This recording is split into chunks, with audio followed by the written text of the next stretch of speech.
Suite à un accident de chasse qui entraîna la mort accidentelle de son oncle le comte de Poitiers, Raymondin erre avec chagrin dans la forêt de Coulombier. Il aperçoit dans une clairière 3 jeunes filles qui dansent autour d'un grand arbre. L'une d'entre elles, appelée Mélusine, est d'une beauté éblouissante. Elle vient lui parler pour lui promettre bonheur et prospérité à condition qu'il l'épouse. Celui-ci accepte, mais elle le met en garde qu'il devra toujours ne jamais chercher à savoir où elle va et ce qu'elle fait le samedi. Raymondin devient un seigneur puissant, et ils ont 10 enfants, tous des garçons qui présentent chacun une infirmité étrange. L'un n'a qu'un œil au milieu du front, l'autre une griffe de lion sur la joue. Convaincu par son frère, Raymondin cherche à percer le secret de Mélusine. Il la rejoint dans le bas de la tour où elle s'isole tous les samedis. Muni de son épée, il fend la serrure de la porte et la surprend dans son bain, peignant ses longs cheveux blonds. Au moment où il s'aperçoit que le corps gracieux de son épouse se termine par une énorme queue de serpent, la fée se met à hurler et s'envole par la fenêtre en le maudissant. On raconte qu'elle hante encore les ruines de leur château la nuit. Bienvenue à tout le monde dans cette pleine lune électorale. Alors qu'on s'apprête à passer de Beltane en Samhain, on va passer l'équinoxe dans quelques jours, quelques heures, dis-je. Et donc, on va arriver du côté plus horreur de l'année. Mais avant de quitter le royaume estival, je pense que ça vaut la peine de faire un dernier petit détour. Sabrina, comment ça va aujourd'hui? Hey, ça va super bien, Simon. Puis toi? Moi, ça pourrait aller mieux. Moi, ça pourrait aller mieux? Ouais, ça arrive. C'est ça. Il y a différents... on se fait jouer différents tours par la vie et par les créatures qui y résident. Justement, ce soir, on va parler de créatures qui sont d'avides joueuses de tours. De quoi on parle ce soir, Sabrina? On va parler des fées.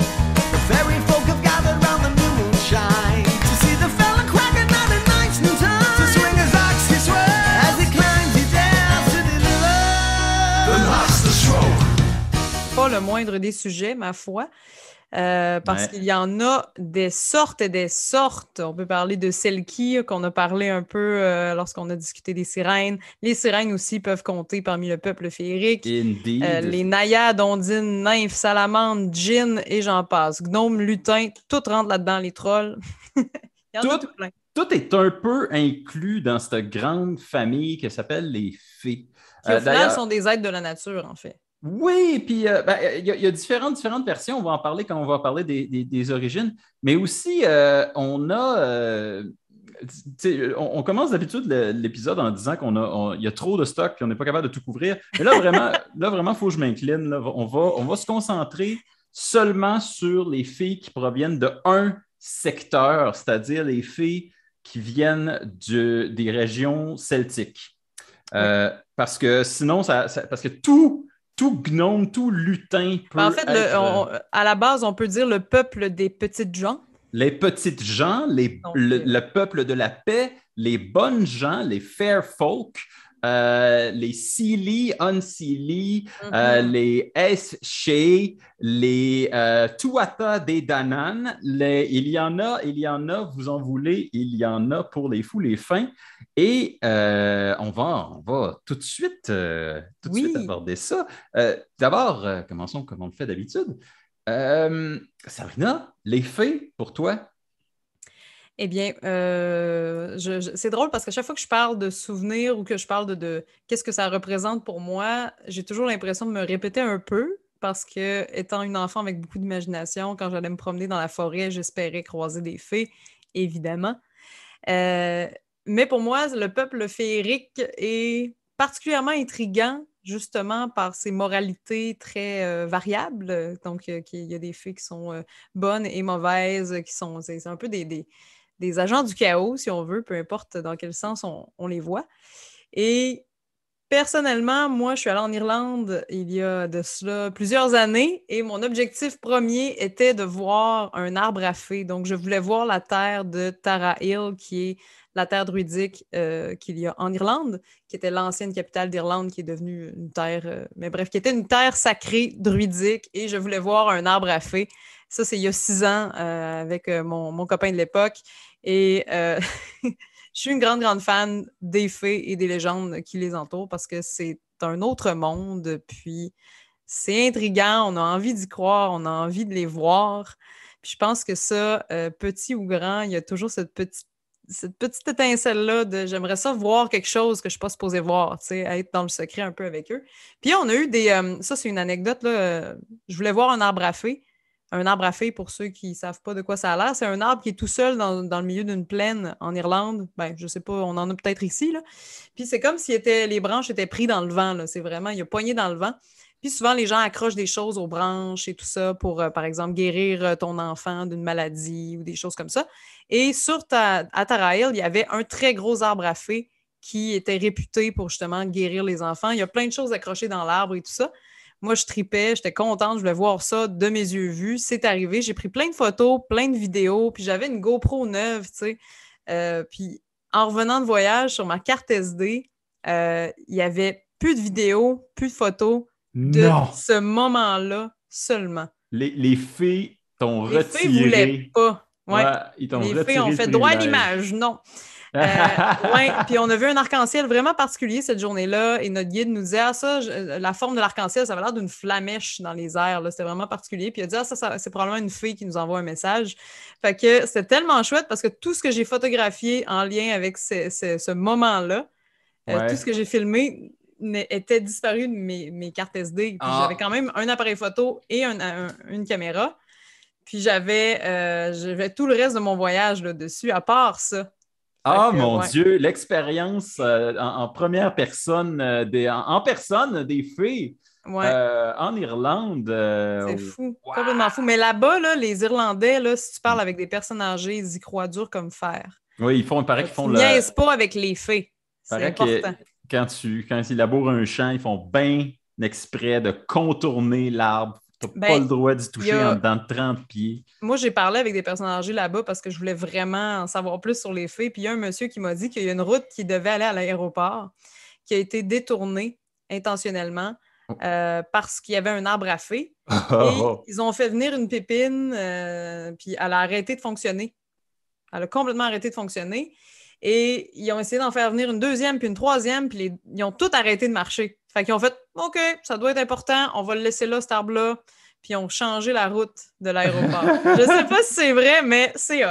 Les Quand même. fées se sont Mais ce serait un inventées. portail vers un autre monde selon les croyances et apparemment que ça t'attirerait beaucoup de malheur aussi de couper un arbre à fées ou de J'ai une l'aimer. anecdote en ce sens-là, mais un Vas-y peu donc. tôt dans l'épisode pour en parler, mais je vais le dire tout de suite parce qu'on parle Ouais. des arbres à fées. Tu sais, les voitures DeLorean, Oui, comme dans Back to the Future, sais-tu oui. pourquoi il n'y en a plus? Pourquoi? Parce que le propriétaire, le fondateur de DeLorean, a, lors de la création d'une usine en Irlande, coupé un arbre à fées et ce serait attiré la malédiction du peuple des collines. Et donc, Quoi? il y a plus de DeLorean. DeLorean a craché à cause de ça. Non. D'où tu tiens tes sources? C'est le site C'est... Irish Folklore qui parle de Wow! ça. Oui, c'est ça. Il aurait tranché un arbre de DeLorean aurait tranché un arbre près de Belfast Ah ouais. et ça aurait suffi à endiguer la compagnie qui fait qu'elle a craché. Wow! Ah, fait qu'on niaise pas avec les fées. N'est-ce Bref. pas? Avec les filles qui vont faire cracher votre business. Hey, mon doux, hein, quand même. Mais c'est hot. C'est vraiment chouette. Moi, je tripe sur les légendes puis les trucs comme ça. Puis j'allais me promener dans le bois quand j'étais petite, puis j'avais vraiment le goût de croiser des fées, tu sais, puis de voir quelque chose. En tout cas. Et, et, Mais euh, toi, Simon? de mon côté, les fées, pour moi, les fées, c'est vraiment associé à l'invisible, particulièrement, je dirais, à la nature et encore plus particulièrement, il faut que je le dise, à la forêt. Pour moi, les fées, c'est associé à ce cœur de la forêt où on ne va jamais, où il y a comme on se sent comme hors du monde, on n'est plus tout à fait au Kansas, mon cher Toto, on est vraiment c'est cette espèce d'entremonde-là que moi, j'associe beaucoup, beaucoup au monde des fées. J'ai pas. Je dis que j'ai pas grandi avec les fées, mais c'est pas vrai. Il y avait beaucoup. Les fées ont mis leurs griffes sur à peu près toutes les séries d'animation, les vieux dessins animés que je regardais. Il y avait au moins une mention de fées. Et la présence de la magie était très, très forte dans les vieilles séries qui passaient avec des marionnettes, les vieux Fraggle Rock ou les autres choses de Jim Henson, tout l'imaginaire de Jim Henson et de son associé Brian Froud était absolument teinté du monde des fées. Fait que pour moi, ça parle de ça parle de cette magie qui côtoie le monde des humains, juste à la limite, genre, juste l'autre bord de la porte ici. Ouais. C'est nos voisins. C'est nos voisins, les fées. Notre voisin Totoro.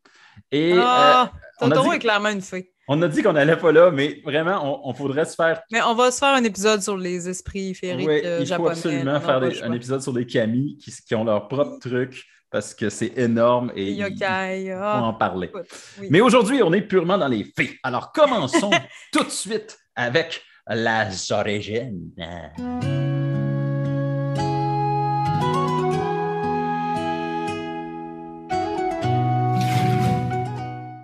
Au niveau de l'étymologie, oui. Si je puis introduire comme ça. Introduisez. Alors, j'introduis. C'est un peu étrange, je dis comme ça, mais c'est pas grave. Alors, au niveau de l'étymologie, mais je vais te dire ce que j'ai trouvé, puis tu me diras ce que toi, tu as trouvé, parce que peut-être que... On sait pas. On se rejoint, mais on va voir. Puis je me posais la question, comment ça, les fées, des fois sont méchantes, des fois sont gentilles, parce qu'elles sont pas toutes gentilles. Il y en a quand même des pas fines aussi au travers, des joueurs de tour, mais du genre, je te joue un tour en te noyant, c'est drôle. C'est pas notre genre d'humour, on s'entend. Mais au niveau de l'étymologie, donc la plus vraisemblable source du mot fée serait dérivée du latin fatum ou fata, qui voudrait dire destinée. Donc les fées, en fait, seraient un peu des matérialisations des différentes destinées que les humains peuvent avoir. C'est ce qui fait qu'elles sont des fois bonnes, des fois mauvaises. Donc c'est vraiment des êtres du présent, ce qui fait que ça inspirait autant la crainte que de la bonne augure. Oui, c'est ça. C'est aléatoire, pas aléatoire, mais ça peut être bon, ça peut être mauvais. C'est chaotique un peu. C'est chaotique. Oui, vraiment. J'ai pas d'autre mot que chaotique, me semble, pour décrire les fées. C'est un peu mettre l'ordre dans le chaos, tu sais. Puis, ouais, mais les fées n'avaient pas forcément des ailes, là, je te dirais, dans ce que j'ai lu aussi, que ça a été introduit plus au niveau de la Grèce antique. J'ai une version différente, mais... en fait, les fées, les ailes des fées ont été introduites plus au niveau de la Grèce antique. Mais peut-être pas. Tu me diras si toi... Moi, ce que j'ai ici, c'est que... Ce que je sais, c'est que dans la littérature française médiévale, on faisait pas vraiment de différence physiquement entre une fée et une femme. Oui. C'était juste distingué par leur pouvoir magique et leur façon d'agir. Mais c'est ça. Puis même, à la limite, on pourrait considérer qu'une fée, dans le folklore français médiéval, c'est presque immédiatement juste une bonne sorcière. Ouais. Ou c'est une femme qui a des vertus, des connaissances magiques. Probablement que la fameuse fée marraine de Cendrillon et de... Un peu un mix entre une sorcière et une fée, en fait. C'est ça, ça ressemblerait à ça. C'est donc à la fois une créature qui est magique et non. Et donc, c'est comme une bonne sorcière. Mm-hmm. Mais moi, ce que j'ai vu à propos des ailes, c'est que c'est arrivé beaucoup plus tard, à l'époque élisabéthaine, où, même après, quand on a commencé à vouloir faire des décomptes, il faudrait peut-être que je garde ça pour la science. Mais là, peut-être que je me mélange avec la Grèce antique à cause de certaines créatures mythologiques qui avaient des ailes, exemple les sirènes qui avaient des ailes d'oiseaux, des choses comme ça. Peut-être ça se peut que je confonde là. Écoute, il y a beaucoup de créatures mythologiques de la Grèce qui ont fait la transition pour devenir des fées. Ça, c'est vrai. Même les êtres comme les fans, les faunes, devrais-je dire, comme les animaux, les hommes animaux, les hommes chèvres. Satyres, là, les satyres, oui. Sont devenus des satyres. C'est pas la même espèce, par contre. Mais oui. il aurait fait la transition. Et moi, j'ai c'est pas une anecdote, c'est vraiment un récit que je ne m'attendais pas à trouver, qui m'a surpris. Comme quoi, on en retrouve des fées dans les écrits du Shahnameh qui est un des contes fondateurs perses. Qui a été écrit au 11e siècle oui, par mais absolument. Mais quand tu penses aux djinns et tout ça, les contes des milliers de nuits, probablement, c'est sûr qu'il y avait des fées là-dedans. Et oui, et ça s'appelle les péris. Donc, féri, péri, c'est pas loin étymologiquement. Et en plus, physiquement, les péris ressemblent aux fées. Ce sont des créatures ailées, plus petites que des êtres humains, généralement des esprits de la nature. Donc, presque, ça coche presque toutes les coches. Et c'est juste qu'elle était d'origine perse et non pas celte ou germanique. Mais il y a eu des grandes migrations et probablement que ça vient de la même place. Mais il y en a un peu partout dans toutes les cultures des fées. C'est ça qui est impressionnant aussi. Des petits esprits, justement, qui ne sont pas tous pareils, mais il y a quand même des liens, puis ils se ressemblent tous un peu, même s'ils sont tous différents. Je sais pas si je peux dire ça. Ils se ressemblent tous un peu, ils sont tous même s'ils sont tous différents. Non, mais tu sais, je veux dire, c'est tout le temps des créatures un peu plus petites que l'humain, qui sont en lien avec la nature, près d'une source d'eau. En fait, il y a des fées, il y a des représentantes et représentants de tous les éléments, donc les sylphides ou les sylphes. Pardon, qui sont les fées classiques là, avec les ailes, tout ça, c'est des créatures plus liées à l'air. Les djinns, on est dans le feu. Les salamandres aussi, c'est le feu. Tout ce qui est naïade, ben là, on est dans l'eau. Les ondines, les nymphes. Oui, et toujours lié à les gnomes aussi. Là, on ne peut pas parler trop des gnomes, des trolls. On va sûrement en parler dans d'autres émissions, mais c'était des peuples féeriques de la Terre, tu sais. Oui, et mon Dieu, tu m'as fait l'étalage. Excuse-moi. C'est vraiment, tu l'as fait rapidement, mais c'est très, très bien parce que ça, c'est une des origines qui est très, très populaire des fées, qui est l'origine élémentaire. Alchimique même. C'est pas mal celle-là que je connais, je te dirais. C'est sans doute une des plus souvent citées, où là, vraiment, on associe chaque type de fée à son élément. Mais ma chère, en essayant de faire des recherches sur les fées, j'ai trouvé 6 autres origines possibles. Bon. J'en ai trouvé tout un tas. OK. On commence par quoi? On va commencer par... Est-ce que je feel? OK. Il y a une particularité des fées qui est qu'elles ont coexisté beaucoup avec les histoires chrétiennes. Alors, elles n'ont pas été démonisées comme les autres affaires. Fait que pendant un bout, il y a eu un moment où il a fallu que les théologiens se posent la question, mon Dieu, c'est quoi une fée? C'est pas un ange, c'est pas un démon. Mais là, ça ne fit pas dans notre affaire. Il faut qu'on rajoute une ligne à quelque part. Ouais, il y a quelqu'un qui a décidé, non, c'est les anges qui se sont retrouvés pognés en dehors des portes du paradis quand les portes ont fermé. Les anges déchus, dans le fond. Ce sont des anges qui n'ont pas perdu leurs ailes, ils ont encore des ailes, mais c'est des anges destitués. Ils n'ont pas... Dans le fond, le paradis, il a fermé ses portes juste pour... parce qu'il fallait un moment donné. Là. Ils sont juste arrivés après le close, dans le fond. Ils sont arrivés après le close. Et donc, sont restés pognés sur la terre. Mais ce n'est pas des démons, c'est des anges, c'est des créatures angéliques, mais ils ne sont plus au paradis, ils sont sur la terre. Et ils sont devenus des esprits de la terre. Donc, c'est comme ça que le folklore, la tradition chrétienne les a expliqués.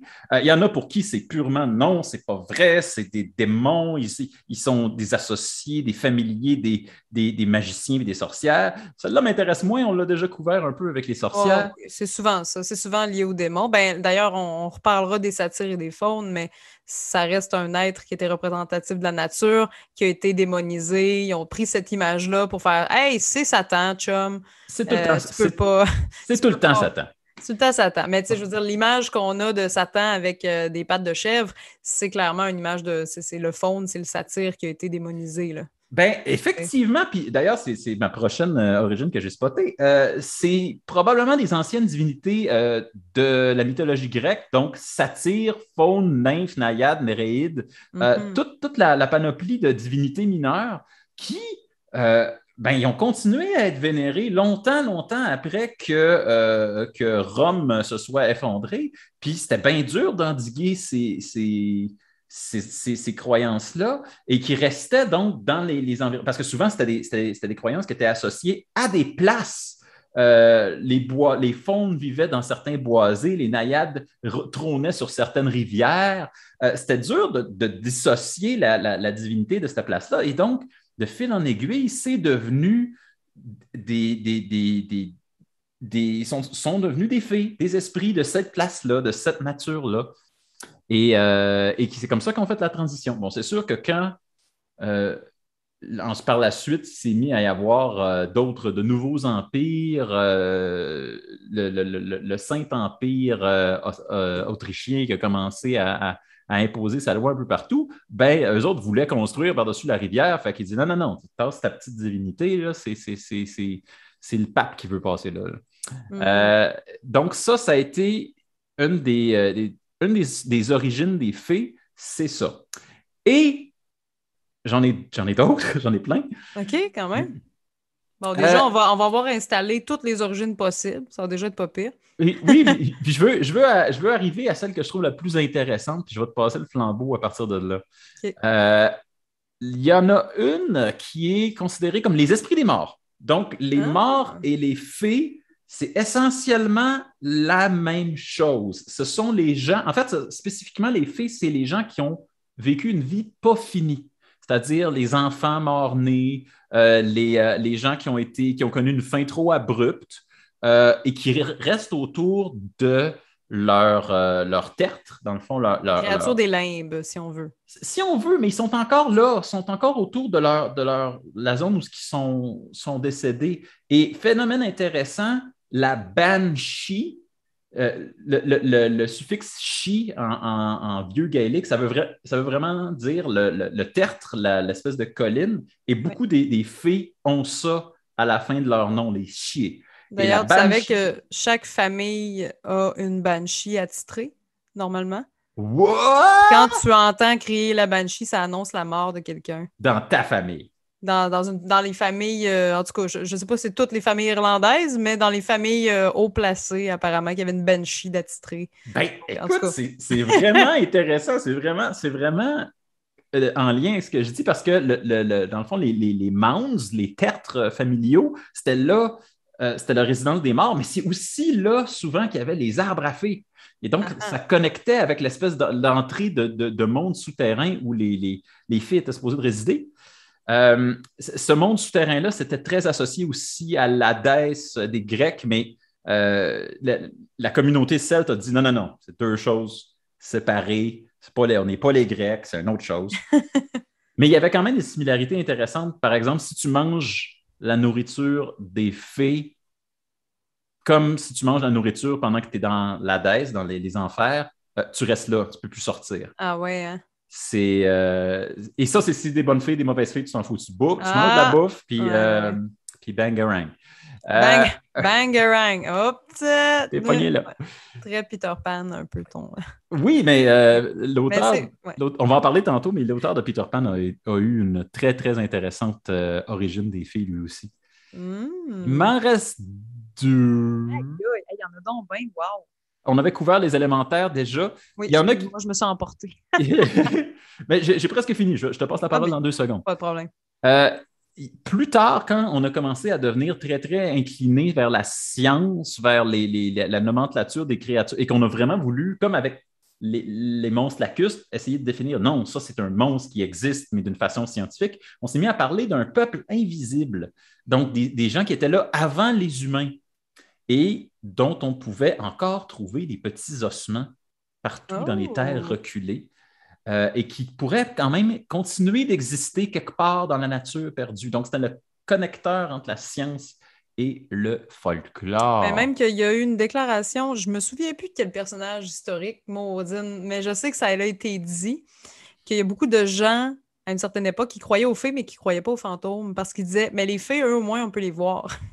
Ah oui! Je me souviens plus qui a dit ça. Il faudrait que je retrouve, mais ça m'a fait bien rire. Parce que c'était comme plus évident que les fées étaient là dans notre monde que les fantômes. Oui, parce que les fées ont vraiment un impact sur le quotidien. Les fées, en fait, ils vont nous aider dans les tâches ménagères. Oui. Il y a beaucoup des gens, tous les gens qui ont des chevaux dans la vie doivent connaître les nœuds de fées. Des nœuds de fées, c'est quand la crinière de ton cheval s'en mêle, fait des petites loupes dedans. Ça veut dire que pendant la nuit, il y a une fée qui est venue chevaucher ton cheval, qui s'est fait des étriers avec. Puis il faut absolument en aucun cas défaire ces nœuds-là parce que ça porte bonheur ou ça doit porter malheur de les défaire. Mais les fées s'impliquent dans les travaux autant de fermiers que dans la maison, tout ça. Il y a plein de légendes qui parlent de ça. Là, une fée qui tripe sur une vache en particulier va lui donner la meilleure herbe, va voler l'herbe des autres vaches pour lui donner juste à elle, des choses comme ça. Il y en a tout plein, là, des légendes par rapport à ça. Là. Puis c'est la dernière origine que j'ai ici. C'est vraiment l'origine qui m'intéresse le plus parce que c'est elle qui est la plus proche, je dirais, de ce qu'on connaît des fées encore aujourd'hui, qui est les peuples de l'ancien monde, donc des anciennes déités, divinités celtiques, germaniques, un peu scandinaves aussi, avec beaucoup, les elfes. Quand même. Il y a des connexions entre les deux, vraiment. Oui. Mais qui seraient maintenant les gens qui résident sous terre et ou dans l'entremonde. Ils résident dans le monde qui est juste au-delà de notre perception déjà.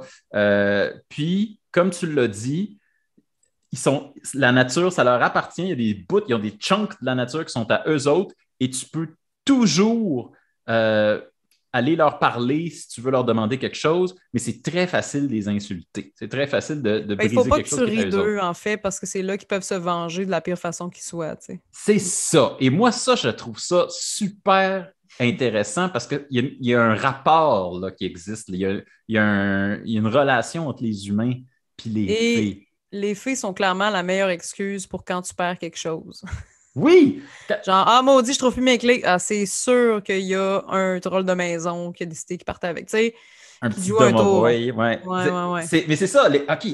Fait que là, il y a des origines, mais en plus des origines, c'est que les fées existent de tellement de formes différentes que là, on n'a pas fini. Parce que les fées, c'est quoi? C'est bien entendu les créatures ailées qu'on pense quand on pense à une fée, mais ça inclut aussi toutes les formes de gnomes, les gobelins, les esprits de la maison. En fait, je pense que c'est tout être dans le petit peuple, les petites gens ou peuple féerique, c'est tous les êtres qui sont tout petits dans la nature, qui sont proches de la nature, là, si on veut. En tout cas, c'est dur de faire une genre de nomenclature. Faire une définition précise parce que ça englobe beaucoup de choses. Ben, il y a quand même le poète irlandais William Butler Yeats qui a essayé. Oui, j'ai vu son musée d'ailleurs. Le musée de Yeats. Oui, un musée de Yeats. J'ai même ramené un petit livre de certains de ses poèmes qui a du vécu. Mais The Fairy Folk Tales of Ireland. Oui, avec plein de poèmes. Donc, je vous le conseille. Si vous aimez la poésie anglaise et les légendes, c'est un très bel amalgame de ces deux mondes-là. Voilà. Oui! Et puis, oh mon Dieu, j'aurais dû attendre un peu avant de parler de ça parce que vraiment, ça, c'est une chunk de la culture sur les fées. Ouais. Et je veux juste en parler brièvement pour dire, lui, il les a catégorisés en 3 catégories. Il a catégorisé, la première catégorie, c'est la troupe des fées ou la cour des fées, qui, elles, sont les fées, sont la noblesse des fées. Et ça, c'est celles qui résident sous la terre, qui sont en gang. Et pourquoi ça s'appelle les troupes? Parce qu'on les voit, si vous êtes dans la nuit, dans la forêt, vous pourriez les voir défiler, passer d'un tertre à un autre. Et souvent, c'était l'entourage d'une divinité celtique comme la Morrigan, ou etc., qui va être accompagné de son cortège de fées. Il y a des solitaires qui ont élu domicile à un spot en particulier et elles, habituellement, n'aiment pas qu'on vienne déranger leur spot. C'est ça. Et il y a les domestiques qui, elles, ont élu domicile dans une maison avec une famille qu'elles aiment et qui deviennent un esprit protecteur de cette maison. Mm-hmm. Donc, les domovoy, là, je mélange un peu les folklores, mais les esprits qui font des mauvais coups, qui font disparaître des choses, qui font surrir la crème, eux autres. Puis tu leur fais des petites offrandes, si tu veux, qui protègent ta maison. Exact. Donc, des fruits frais de préférence et du chocolat. De ce que j'ai lu, parce que j'ai lu sur ça pour le fun. Après, à savoir...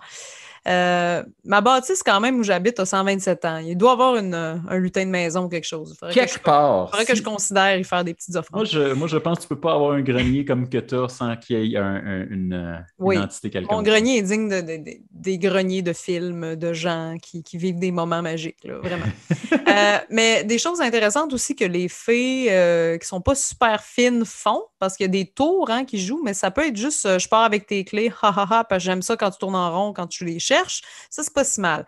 Mais il y a certaines fées qui vont faire semblant de se noyer pour te noyer, tu sais. Ou certaines fées qui vont voler les nouveaux-nés humains pour les transformer, en fait, les remplacer, pardon, par ce qu'on appelle des changelins. Oh, des imitations. Des imitations, mais les changelins, ce sont des bébés identiques au bébé qui a été kidnappé, mais ils ont une faim impossible à satisfaire, ils pleurent sans cesse, ils sont de très, très mauvais caractère. Donc, tu sais, les bébés difficiles, ça pourrait être considéré comme des bébés changelins, vraiment. Je trouve ça quand même drôle comme, comme truc.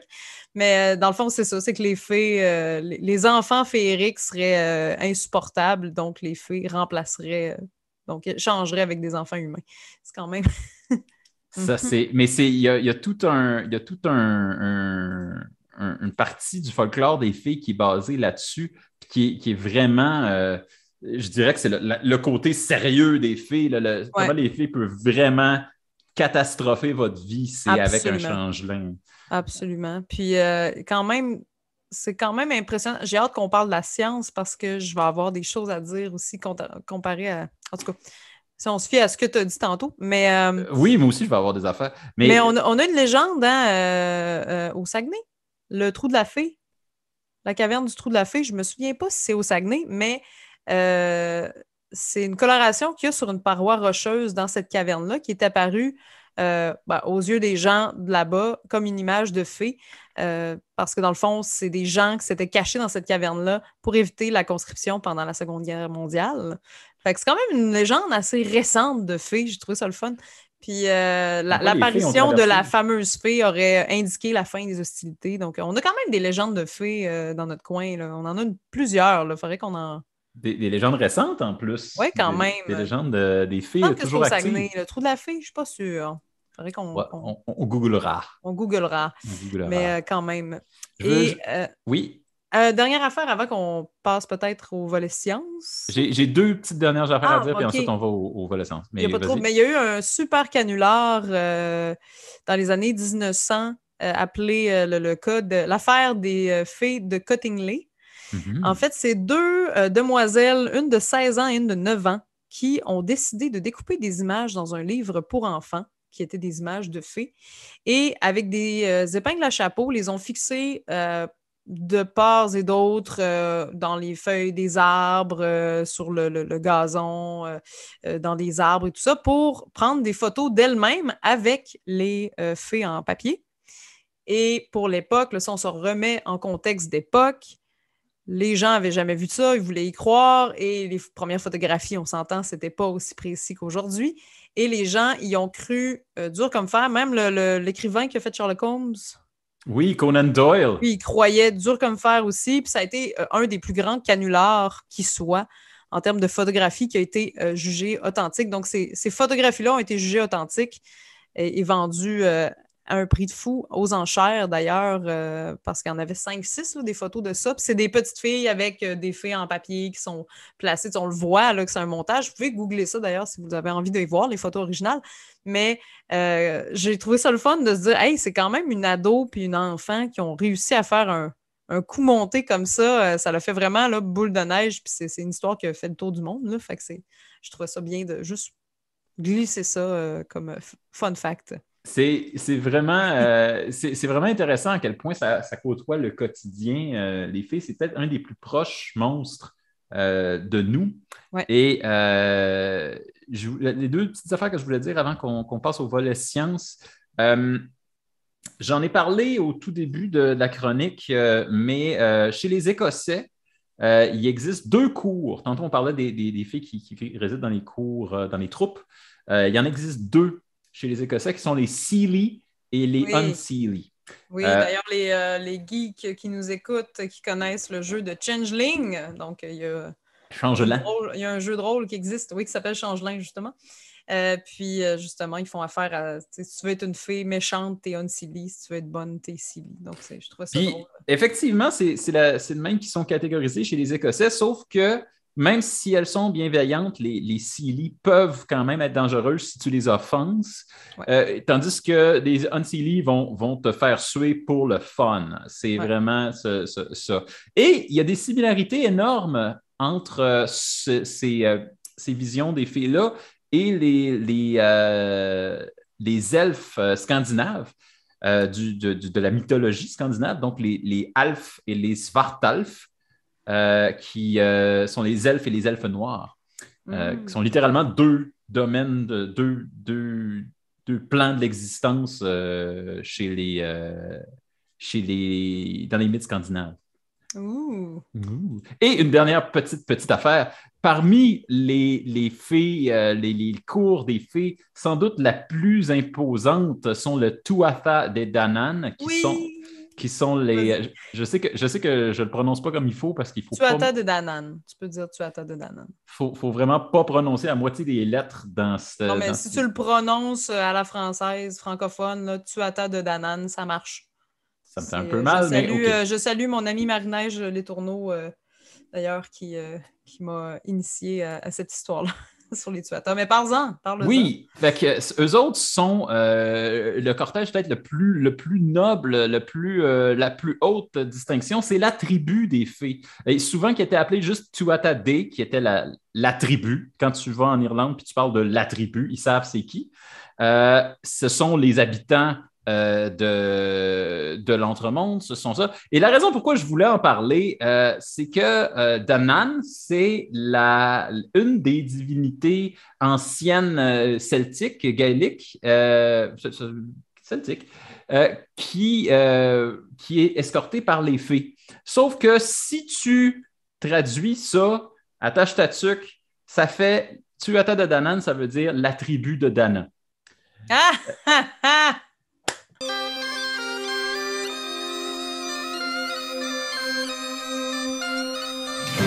J'ai un petit volet science, mais tout de même, j'avais envie de faire mes recherches pour qu'on ait quand même des trucs tangibles sur les fées, ça vient de où? Comment est-ce qu'on pourrait apercevoir des fées XLR vraiment d'une expérience mythique qui finalement est un fait scientifique parce qu'on aime quand même beaucoup les faits scientifiques au Monstre dans le placard, malgré le fait qu'on adore rêver et les créatures et tout ce qui... On aime ça y croire, mais c'est certain que c'est le fun d'avoir du tangible aussi. Alors, au niveau des sciences, les phénomènes naturels qui pourraient alimenter, je dirais, le mythe des fées en général. Bien sûr, les champignons bioluminescents.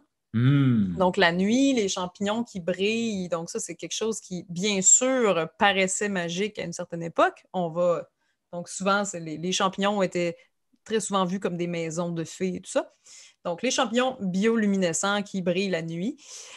Sinon, les feux follets. Donc, pour ceux qui ne savent pas c'est quoi un feu follet, ça se peut que vous en voyez un moment donné, vous en avez peut-être déjà vu dans votre vie, puis ça fait peur quand tu ne sais pas ce que c'est, mais c'est un phénomène qui est très naturel. En fait, c'est dû au gaz en décomposition des cadavres. Donc, ça pourrait expliquer pourquoi. Exactement, dans la forêt. Donc, dans la forêt, un animal qui est mort, qui s'est décomposé, ou si on t'enterres ton chat dans le bois, peu importe, je ne sais pas, en tout cas. Mais aussi les tertres, les monticules où on enterrait les corps dans le temps, ça explique l'association avec exactement. Ça. Donc, s'il n'y a pas de cercueil, puis il n'y a pas de housse mortuaire, le gaz en décomposition peut parfois faire que la terre va s'ouvrir, puis il va y avoir une espèce de jet c'est comme une flamèche verte ou bleue.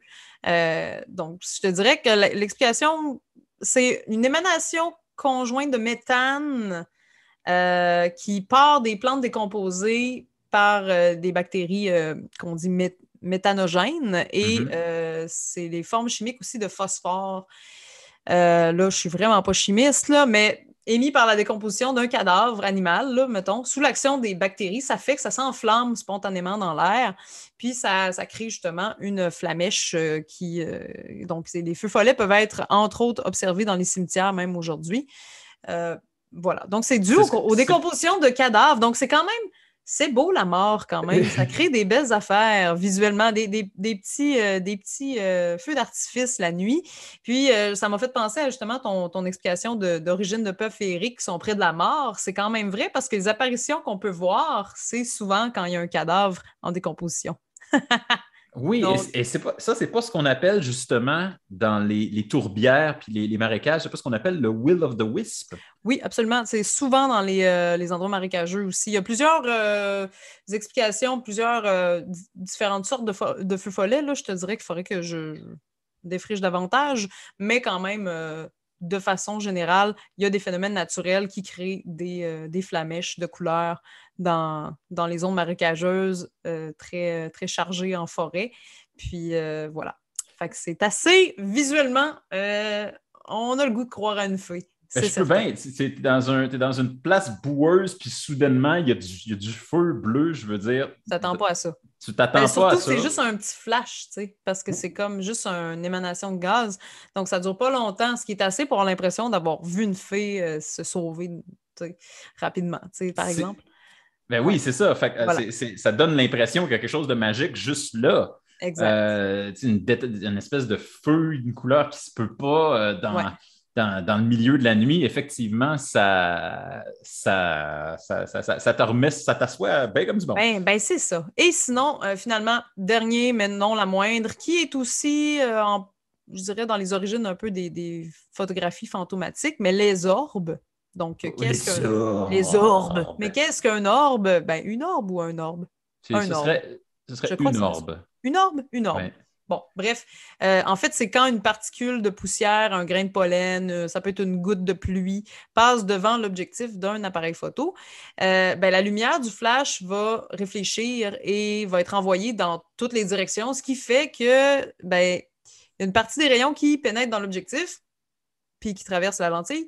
Puis, ben, ça crée des petits ronds comme des petits halos, donc des Lumineux, petits ronds ouais. lumineux qui peuvent vraiment avoir l'air d'une fée ou d'un truc surnaturel qu'on ne s'attendait pas à voir dans notre objectif.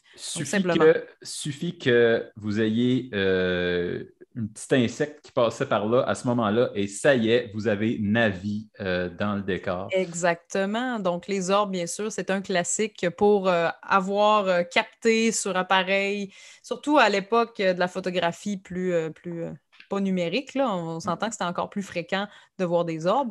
Donc, Il y tu avait pas photographies un, ça, puis tu te dis, ah, c'est sûr que ça doit être quelque chose de surnaturel. Tu sais. Il y avait un autre phénomène plus récent qui avait fasciné tout le monde. C'est comment? C'était pas les orbs, c'était les rods qui Les étaient. rods! Oui, c'était exactement le même phénomène. En fait, les gens voyaient des espèces de tiges fantomatiques qui passaient dans leur caméra. Mais en fait, c'était juste un insecte qui avait traversé Et voilà. plus vite que la vitesse d'obturation. Puis ça fait qu'on voyait comme un strie avec des petites ailes dans Ah, le. ben oui, mais c'est sûr, c'est sûr. C'est vrai, C'est j'avais même pas pensé à cela. C'était très, très populaire. Les aberrations de caméra, ça a donné lieu à beaucoup, beaucoup d'apparitions Ben oui, féeriques, de petites affaires comme ça. Euh, voilà. mais il n'y a pas seulement le visuel pour ce qui est des fées. On parlait tout à l'heure des changelins et on a Oui. dit ça, c'est une des affaires que les fées peuvent faire qui sont peut-être le plus significatives pour une famille. Il faut savoir qu'il y a beaucoup de conditions médicales, souvent des conditions médicales héréditaires ou congénitales qui étaient associées à l'intervention des fées. On disait que quand tu avais maltraité ou tu avais offusqué une fille d'une quelconque manière, elle allait se venger sur tes enfants. Et le changelin, c'était un exemple de ça, où il avait remplacé ton enfant par un duplicata féerique ou pas tout à fait humain.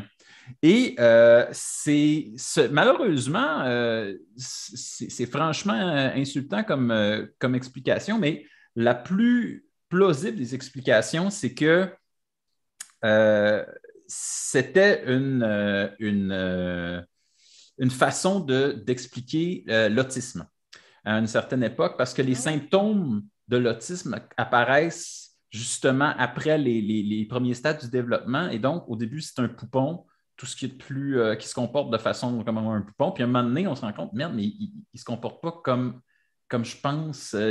Il ne répond pas aux Euh, affaires, mais ou même si tu. tout ce qui est divergence, par exemple, Oui, tout ce qui est neurodivergence, très souvent est expliqué par des créatures fantastiques.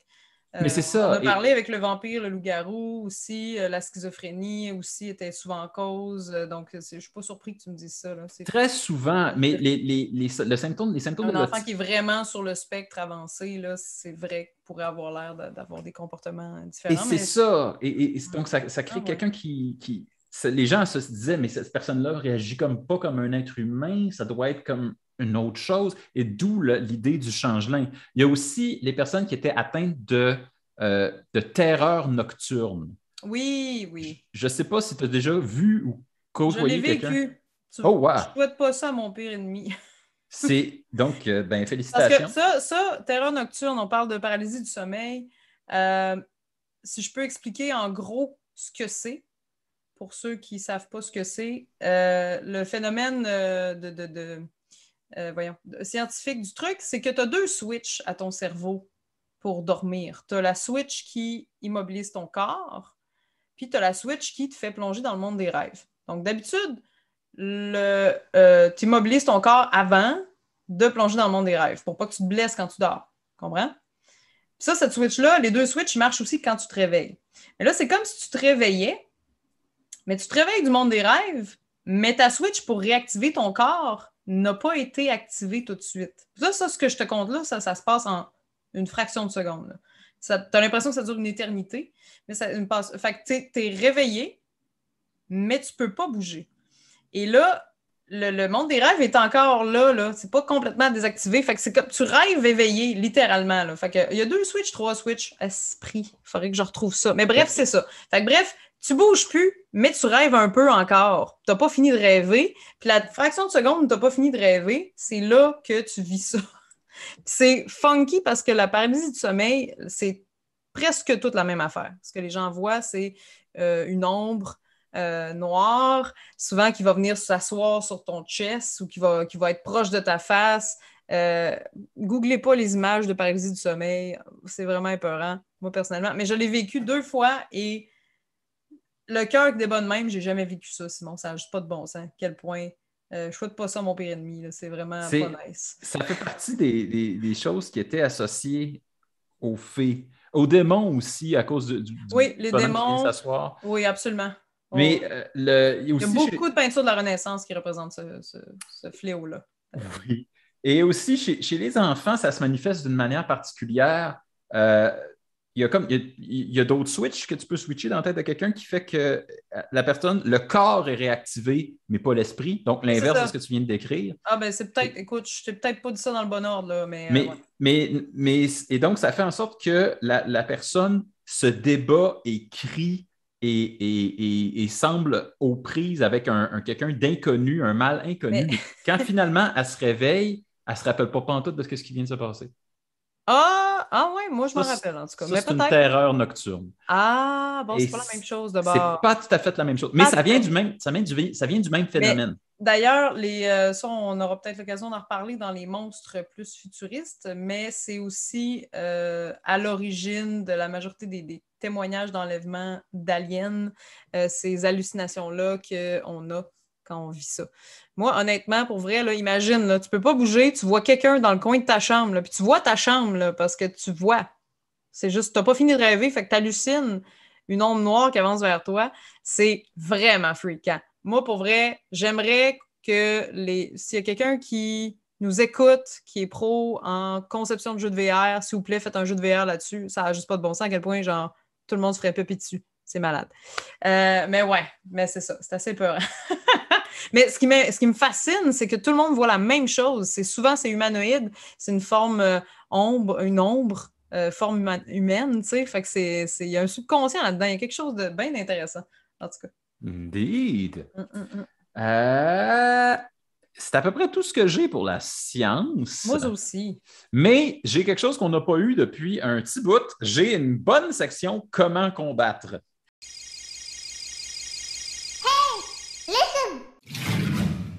J'ai ça parce que presque la moitié du folklore sur les fées, c'est comment apaiser ou quoi ne pas faire pour attirer la colère des fées. Okay. Donc, il y a beaucoup, beaucoup de procédures qui entourent les fées. Et ça change tout dépendant de où vous êtes dans le monde. Les plus populaires, il y a tout le temps quelque chose qui fait office d'amulette de protection. Généralement, c'est quelque chose qu'on va porter autour du poignet ou du cou. C'est pas du fer qu'il faut porter? Si le fer, les fées sont allergiques à ça. Ouais. Pourquoi? Parce que c'est les cloches de l'Église. Les cloches de l'Église, quand elles résonnent, chassent les fées. Et c'est la vibration du fer qui fait ça. Oh, wow, c'est cherché loin. C'est cherché loin, mais c'est ça l'histoire de pourquoi le fer affecte les fées. Mais, non, ça je vais le dire plus tard, ça fait partie de la culture, mais semblerait-il que ce n'est pas toutes les fées qui sont affectées par ça. On va en parler un petit peu tantôt. Le trèfle à 4 feuilles, c'est pour ça. Tout ce qui porte bonheur, c'est parce que les fées sont de votre bord si vous portez ça. Attends, j'ai une autre anecdote d'Irlande, je peux-tu? Oui! C'est le moment, là. Je suis à Galway, je suis sur le bord de la plage. Ben, sur le bord de la plage. La plage n'est pas très loin, mais je suis assis dans du gazon et il y a une grosse touffe de trèfle à côté de moi. Puis je jase avec mon copain de l'époque, puis je me mets la main dedans.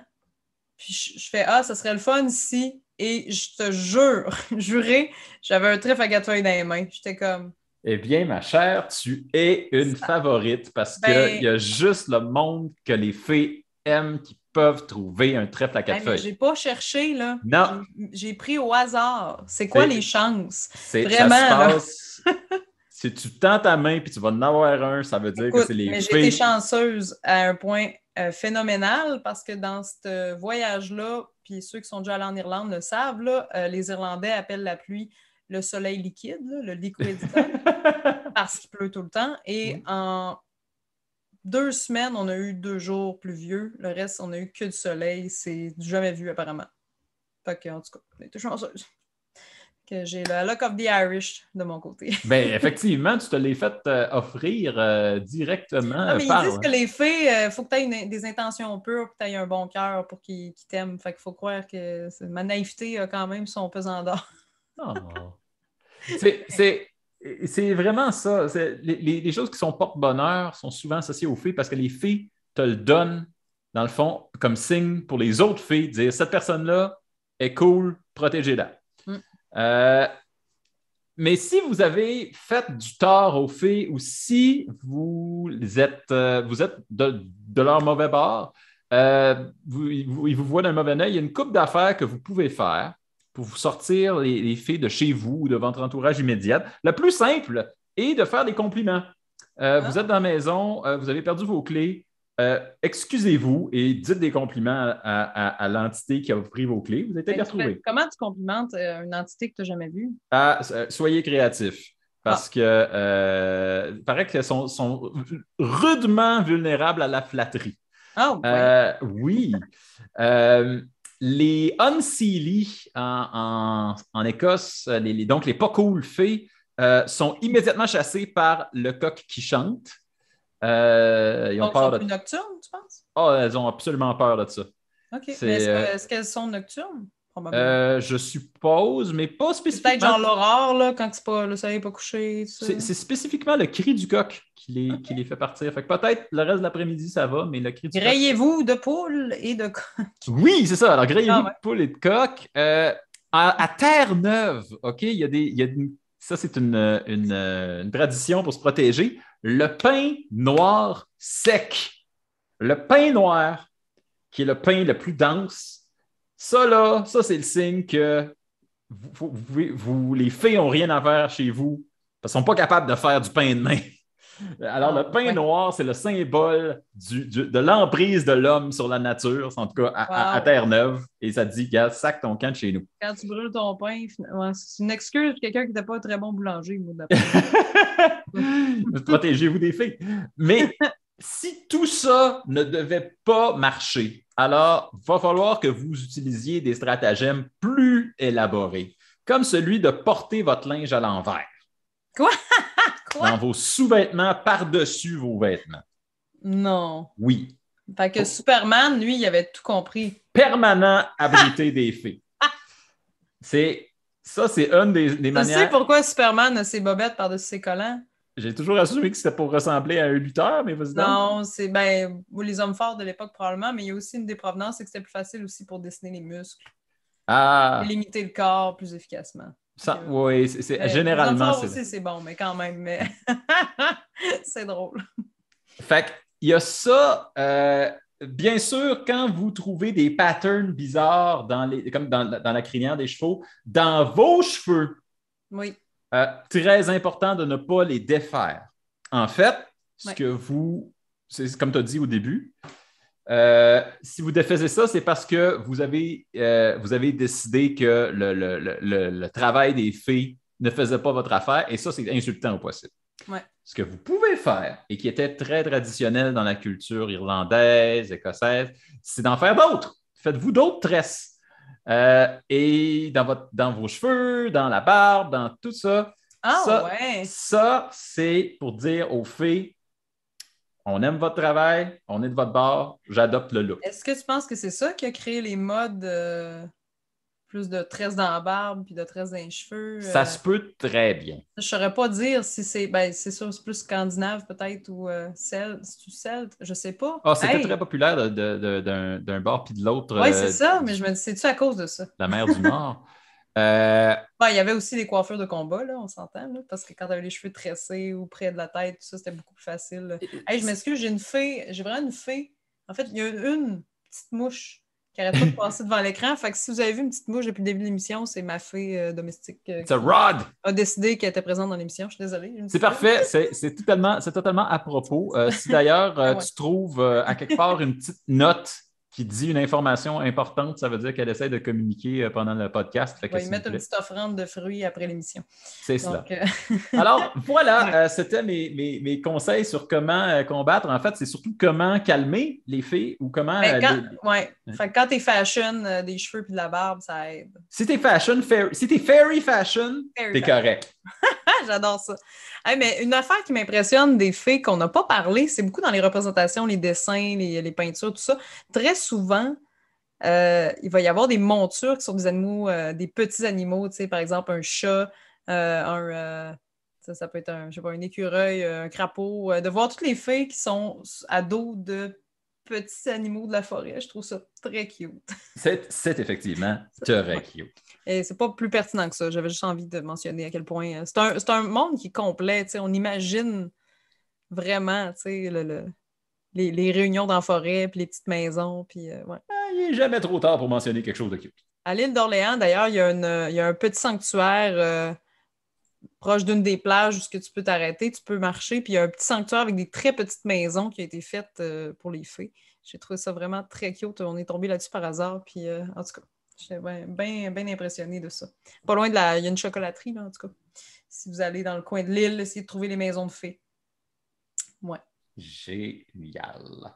Eh bien, parlant de maisons et d'autres destinations où les gens peuvent aller, je pense qu'on est rendu au volet culture.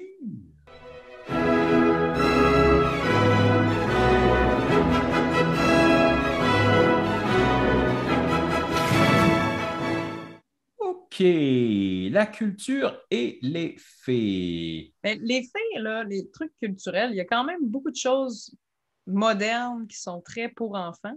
Oui, ça, c'est sans doute là qu'on les voit le plus souvent. Oui, c'est dur de trouver des œuvres plus pour adultes ou pour... Il y a quand même eu plusieurs œuvres qui ont été écrites dans cette direction-là. Faut dire que dans la littérature, spécialement la littérature fantastique, les fées, ça a accompagné toute la littérature fantastique depuis le cycle arthurien. Si vous regardez toutes les histoires du roi Arthur, vraiment, il y a toujours les fées d'impliquer à un certain moment donné. Il y a des affaires qui sont tirées directement des histoires... Morgane, c'en était une, non? Morgane la Fée, qui était directement liée au monde féerique. L'île d'Avalon, qui est une des portes principales du monde invisible, qui n'est accessible que lorsque l'eau se retire. Et la Dame du Lac, même chose. Donc, les créatures féeriques étaient déjà là au début de la littérature fantastique dans le cycle arthurien. Mais aussi, ils ont été ramenés à chaque fois. Shakespeare, dans Songe d'une nuit d'été, a littéralement dédié son œuvre Oui, à l'entièreté de la ménagerie des fées. c'est vrai. D'ailleurs, il y a beaucoup de créatures qui sont mentionnées dans Songe d'une nuit d'été, comme le roi Oberon, le roi des fées. C'est pas lui qui l'a inventé, c'était vraiment une créature qui existait déjà dans le folklore, le roi de la cour des fées, c'est lui, d'ailleurs, c'est ça que j'allais dire tantôt, c'est lui qui déclare dans Songe d'une nuit d'été que ceux de sa cour n'ont pas peur des cloches qui sonnent à l'horizon. Ah, Alors, Shakespeare a vraiment déclaré non, les fées en ont rien à faire du fer. du fer. Sont Ouais. sont dans un autre monde. Euh, Wow. Bien entendu, après, comme à peu près tous les monstres dont on a parlé, c'est-tu bizarre? Quand arrive l'ère victorienne, ça explose. Oh, Comme on a dit, il y a Conan Doyle qui a embarqué dans. Lui, il croyait dur comme fer. Il ouais, a oh, ouais. publié un livre sur la nomenclature des fées. Il a appelé ça. J'essaie de retrouver dans mes notes. J'essaie de retrouver dans mes notes. Euh, il a appelé ça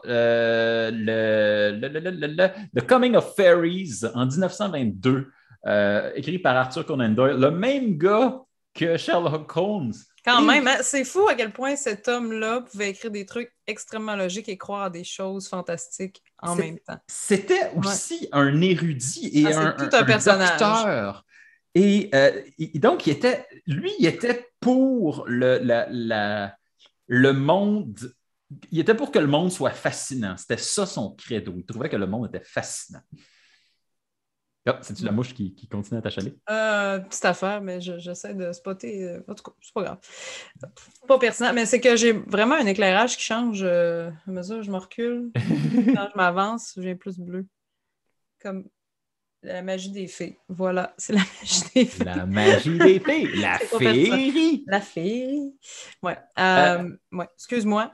je vais te céder la parole si tu en veux d'autres, mais tu sais, J.M. Barrie, l'auteur de Peter Pan, a bien entendu passé un moment à nous décrire d'où viennent les fées, qu'est-ce qui fait qu'une fée devient une fée, qui a généré sans doute la plus connue de toutes les fées, qui est la Tinkerbell. Ben Euh, oui. la fée Clochette. Quand même, c'est pas sain parce que la fée Clochette, là, elle meurt si elle n'a pas assez d'attention. Un peu Pour de vrai? codépendance ici, on va se le dire. Oh, oui. Ah, je ne savais Oui, oui, pas. oui. Quand, à un moment donné, elle file vraiment pas, là, puis elle est tout magané, mais c'est parce que Peter Pan ne donne pas assez d'attention. J'étais comme, codépendance, ma chum! En tout cas, c'est ça. Ça a un sens Oui, absolument incroyablement à propos, je trouve. mais quand même, je trouvais ça drôle, ben drôle. Inusité, on va dire ça comme ça. C'est très approprié. Mm. C'est Non, oui, très oui, oui, quand même. approprié. Euh, J'essaie de retrouver la phrase qui dit à propos de l'origine des fées. Je l'ai mis à quelque part dans mes notes. Sinon, la fameuse fée marraine qui se retrouve dans maintes et maintes contes, parce qu'évidemment, les fées avaient le pouvoir aussi de donner des dons à des enfants. Tu sais, souvent, des fées marraines, je pense à, entre autres, ben voyons, la Belle au bois dormant, la méchante. Bon, elle donnait Oui, des... Là, il y a une fée qui donne le don de beauté, hein? Puis là, tu as la fée qui n'a pas été invitée, qui est un peu frue, qu'elle elle vient foutre la merde. Tu sais. Tu vois aussi les antipodes possibles là, de faire des dons et des malédictions. Tu sais. oui, et c'est encore une fois très associé à l'enfance. Tu sais, c'est des Puis à la fées. destinée aussi. À la Oui, destinée. C'est ça c'est, qui est c'est- impressionnant. Ouais. les fées s'enjoignent à une famille ou à une personne qui aime dès le berceau, tu sais, dès la tendre enfance de la personne. Ça, c'est vraiment quelque chose qui est les fées dans Sleeping Beauty, la fée marraine, c'est une marraine. Donc, ça veut dire qu'elle veille sur toi. Dans Cendrillon aussi, ça reste une fée marraine qui a des pouvoirs, mais c'est les animaux de la forêt qui viennent aider, tout ça. Donc, encore là, le lien avec la nature, tu sais. Et il y a beaucoup de ça. Bon, Walt Disney s'est approprié la vaste majorité des contes de fées. D'ailleurs, le mot conte de fées, c'est parce que vraiment, à l'époque victorienne, le mot fée, magie et enchantement, c'était essentiellement la même affaire. Ah ouais, OK. C'était donc des contes magiques. C'était essentiellement ça qu'on voulait dire. Et je dois parler de Tolkien. Ben oui. Et de C.S. Lewis, qui était son associé, son grand ami, qui a fait Narnia. Ouais. On parlera des elfes, moi, je pense. Oui, ça vaut la peine d'en parler. On fera un épisode juste là-dessus. Ça va valoir la peine d'en parler, mais les elfes, les nains, même les hobbits, à la limite, les gobelins. Les gobelins, tout ça, c'est toutes des races féeriques que Tolkien, principalement du folklore scandinave, Tolkien était un fan invétéré. L'Islande a vraiment, vraiment inspiré Tolkien. L'Islande... Le pays du feu et de la glace, tu sais. Oui, puis il voyait le Mordor, il voyait des choses comme ça. La Suède, la Norvège, c'était toutes des places qui étaient riches de culture. Puis Tolkien, linguiste qu'il était, a vraiment absorbé tous les contes de cette époque-là. Et ça fait en sorte qu'il y a le lien entre le monde des fées. D'ailleurs, je pense à la procession des elfes vers un autre monde qui est très similaire à l'histoire même des Tuatha Dé Danann. Ouais. Et donc, l'histoire des fées est vraiment imbriquée dans toute la littérature fantastique. Absolument. Absolument. Et ça fait que même aujourd'hui, c'est difficile de trouver des films ou des choses comme ça qui ne sont pas destinés à des enfants, mais qui contiennent des fées parce que ça s'est mélangé au fantastique, au médiéval fantastique. C'est ça. Alors, moi, je cherche en ce moment des films qui parlent de fées. On peut nommer Dark Crystal quand même. Il y a une inspiration féerique assez chouette. Le fait que ce soit fait en marionnette aussi, je pense que c'est assez chouette. Merci. Je vais te le donner. C'est Brian Froud. Moi, dans les œuvres récentes, je te dirais, ça m'a marqué positivement. Sinon, ça dépend. Là. Labyrinthe, qui est quand même pas si récent, mais tout de même, justement, les créatures sont tous d'inspiration féerique là, quand on regarde ça. Oui, puis je veux pas voler ma recommandation, mais l'œuvre de Brian Froud au complet, qui est tournée autour des gobelins, autour des fées, c'est clairement quelque chose qui fait en sorte quelque chose qui se rapporte à l'univers féerique. On est allé un peu dans l'univers féerique avec certaines séries adultes. Je pense à Carnival Row, qui est sorti il y a 2 ans. Ça n'avait pas été super populaire, mais ça parlait vraiment des fées et des demi-fées comme étant comme un espèce de peuple opprimé dans l'Angleterre victorienne, je pense. Je ne l'ai pas vu. Mais on a essayé de les ramener et on n'est jamais totalement arrivé, mais on a essayé de les ramener, calique. Et donc, ils ne sont jamais vraiment loin du folklore. C'est sûr que si vous regardez n'importe quoi par Disney, vous avez Tinkerbell au début. Ah oui, c'est sûr. Il y en a quand même une couple, c'est juste qu'honnêtement, ça m'échappe un peu. Et pourtant, j'ai l'impression que les fées figurent dans beaucoup de choses, mais il n'y a pas tant d'œuvres qui parlent que de ça. En dehors des contes de Grimm, je ne saurais. Il y en a sûrement, puis si vous avez des suggestions à la maison, on vous invite à nous les pitcher. On les prend. Bien sûr, parce qu'on a peut-être juste à deux pas cette culture cinématographique ou littéraire vite de même pour trouver des œuvres récentes. Là, mais c'est surtout les œuvres récentes qui nous manquent, je crois. Oui, c'est ça. Pas assez de doigts, moi, je pense. Il y en a eu dans plein d'affaires. Il y en a eu dans True Blood. Il y en a eu dans Supernatural. Oui, c'est ça. Ils sont toujours dans True Blood. Je veux dire, Suki est une fée. C'est ça. Mais c'est quand même, c'est omniprésent, mais il n'y a pas de juste ça. Non, c'est ça. C'est toujours mêlé à d'autres folklores. Oui. Et c'est un peu... c'est ça. Fait que, on aimerait que vous nous fassiez des recommandations sur ça. Ouais. Et sur ce, on va arriver à la dernière section. La section aujourd'hui. Salagadoola, menchikaboola, bibbidi bobbidi boo. put them together, and what have you got? Bibbidi-bobbidi-boo.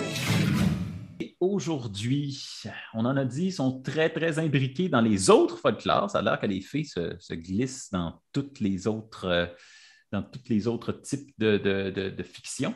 Et ils sont très présentes aussi dans tout ce qui est cinéma et littérature pour enfants, mais toujours en tant qu'être positif. Donc, le côté négatif est un peu mis sur le side, évidemment. Ce qui est correct aussi. Pas tout le temps. Pas tout le temps, mais c'est sûr que si tu lis des contes, mettons, de Charles Perrault, ce ne sera pas la même affaire que si tu lis, mettons, les aventures de Tinkerbell, si je peux dire. Là, je sais qu'elle a des amis aussi, fées, de différentes fées. Ouais, donc, on est quand même dans le positif, dans des héros, des créatures qui sont bénéfiques, mais bon, quand même. Oui, puis je pense que l'aspect bénéfique de la fée, c'est vraiment ce qui reste le plus. Je te dirais que les fées sont, de tous les monstres qu'on a couverts, sans doute celui qui est le plus souvent représenté. Ce que je veux dire par là, c'est que depuis un petit peu même après les débuts de la Renaissance, il y a toute une tradition d'art pictural des fées, représenter des fées en tant que... C'est vrai qu'en tant que peinture et tout ça, effectivement, c'est probablement la créature la plus représentée.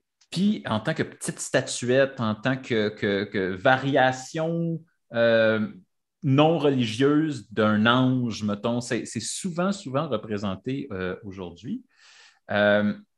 Mais moi, ce que j'aime des fées, c'est les filles qui sont un peu espiègles, chaotiques et qui foutent le bordel. Alors, ma recommandation. Oh! J'ai essayé de ne pas en parler pendant l'émission pour pouvoir me le garder pour la fin, mais je l'ai déjà mentionné 2 fois. Je veux vous parler de l'œuvre de Brian Froud. Et Brian Froud, c'est un illustrateur et auteur qui s'est beaucoup intéressé aux fées. Il a publié d'énormes encyclopédies fictives complètement des fées. Il a collaboré à beaucoup de livres illustrés. Il a contribué à une affaire qui s'appelle Fairyland, qui est sa propre, qui est une œuvre de fiction. Et moi, ma recommandation, vraiment, que j'aime beaucoup, c'est une des affaires qui m'a fait le plus rire dans l'univers, c'est The Goblin Companion, qui est l'encyclopédie des gobelins, où on décrit dans le détail, avec moultes illustrations, les différents gobelins, dont les gobelins qui sont dans Labyrinthe. Oh, nice! Très cool. Et on explique pourquoi ils sont de même. J'aime ça. Par exemple, le gobelin... Oui, le vestiaire. Par exemple, je vous donne un exemple. Le gobelin qui a un casque avec des grosses cornes plus gros que sa face. Oui. Savez-vous pourquoi il est de même? Pourquoi? Parce que c'est un sportif. Il joue à un sport très populaire parmi les gobelins, un sport extrêmement dangereux qui consiste à se rentrer dedans avec des casques, avec les cornes, dont les cornes sont enduites d'un poison. Et le poison est terrible. Le poison est terrible parce que si vous êtes inoculé 24 heures après son inoculation, il va vous faire perdre vos pantalons. Ça, c'est donc ce genre d'anecdote-là que vous avez tout le long. Mais je veux lire ça, c'est donc bien bon. Moi, j'étais comme, ils vont mourir. J'étais, mon Dieu, c'est un sport extrême. Perdre des pantalons. Oui, imagine la honte. Tu as perdu le match et là, 24 heures plus tard, tu vas perdre tes pantalons. Wow! OK, c'est vraiment bon. Mais ouais, je vous recommande, en fait, je l'ai vendu tantôt, mais c'est pas grave, simplement d'aller lire les œuvres de William Butler Yeats, qui est un poète irlandais, justement, qui a commencé à faire ses trucs plus dans les années 1900. Fait que moi, j'ai un gros recueil The Book of Fairy Folk Tales of Ireland. Excusez mon accent. Très, très bon, mais c'est une bonne brique. Il y en a sûrement des plus petits recueils, tout ça, de ce qu'il a fait. C'est un mélange de poésie, de description. C'est super complet. Moi, j'ai beaucoup aimé ça. On se transporte vraiment dans l'univers. Mais c'est sûr, il faut aimer la poésie aussi. Mais voilà, moi, c'est un bon coup de cœur quand même. Yeah! Excellent! Hey, merci, Simon! Merci, Sabrina! Un cool épisode. C'est un cool épisode. C'est un épisode léger quand même, féerique. Très différent de tout ce qu'on a fait jusqu'à présent. Effectivement. Mais là, Sabrina, là. Oui, là. Là, la prochaine pleine lune, c'est au mois d'octobre. Ah ouais. Là, il va falloir Là, on faisait pas bien peur, mais je pense qu'on va pouvoir parler de quelque chose de plus épeurant. Ouais, je pense qu'on est rendu là. J'ai-tu le droit de te dire? Peut-être qu'on va garder le suspense, mais de quoi qu'on parle la prochaine fois, Sabrina? On va parler du Yob! On parle du Yob! Yeah! Donc, en octobre, pour la prochaine pleine lune, on va se parler du Yob, de qui on est très, très familier ici au Québec. Absolument. Alors, merci beaucoup, Simon. Hey, beaucoup, quel Sabrina. bel épisode! Puis, on se dit à la prochaine pleine lune en octobre. Prochaine.